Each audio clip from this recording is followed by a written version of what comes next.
The UN says an estimated 150,000 Palestinians are being forced to flee areas of central Gaza. That's as Israeli forces expand their ground offensive. Now, some world leaders continue to put pressure on Israel to pause its war on Hamas.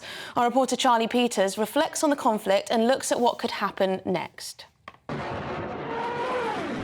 Under the cover of thousands of rockets, Hamas terrorists launched their bloodiest attack in decades.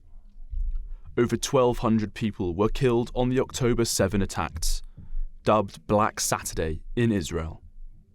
Stories of the brutality of the terror gradually reached the world. Innocents burned and beheaded, widespread sex crimes, families murdered in their homes, hundreds taken hostage. In retaliation, the Israeli military launched an unprecedented bombing campaign, followed by a ground invasion into the Gaza Strip.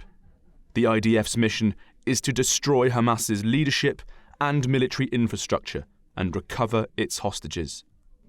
At first, the West and much of the world rallied with Israel following the horror of the attacks.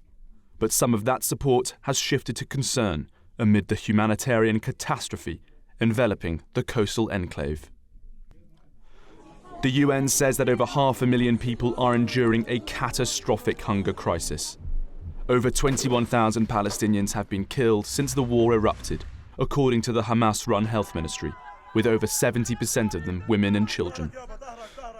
Hamas's figures do not distinguish between male civilians and terrorists.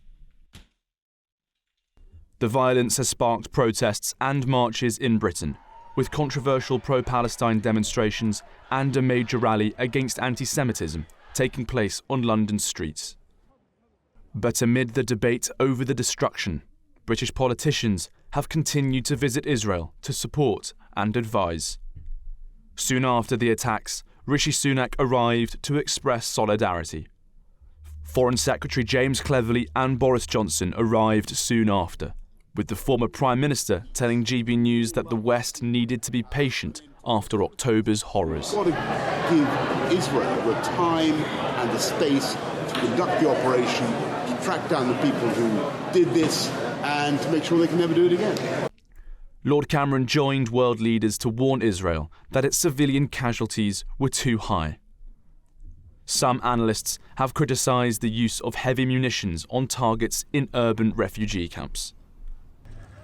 And despite a 7-day ceasefire with some hostages released, there is little hope of peace and security returning to Gaza soon.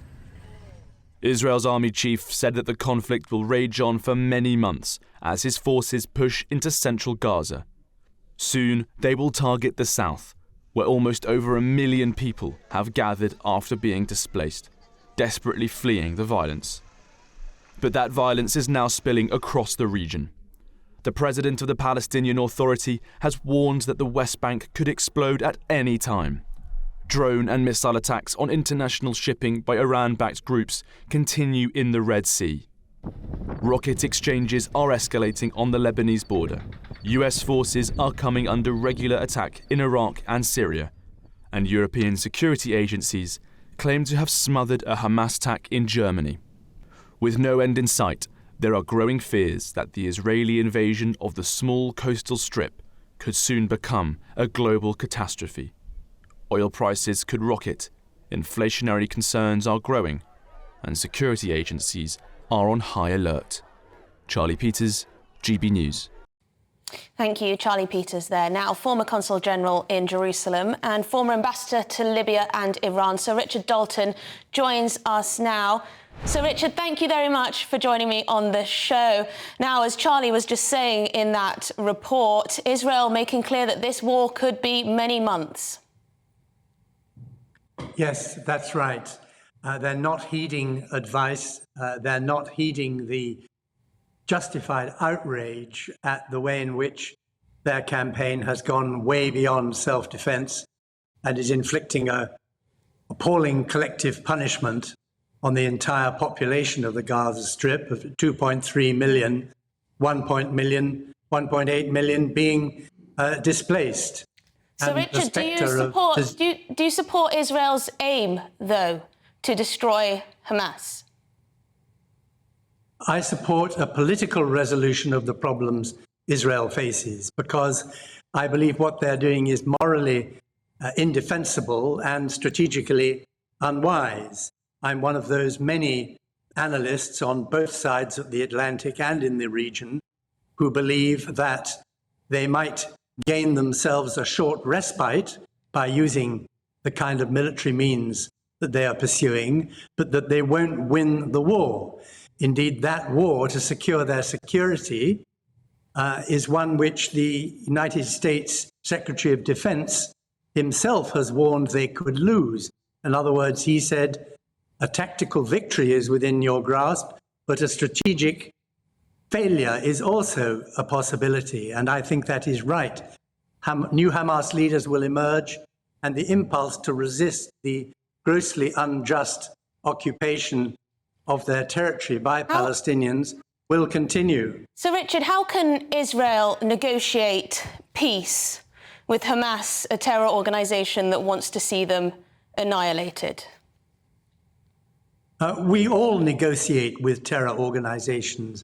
The only way we got peace in Northern Ireland was to recognise that alongside totally unjustifiable techniques of pursuing their objections to British involvement in Northern Ireland, the Republicans had something to say about the need for a different kind of way of running politics. And when we recognized that, we came to a peace solution. And throughout the history of decolonization, we turned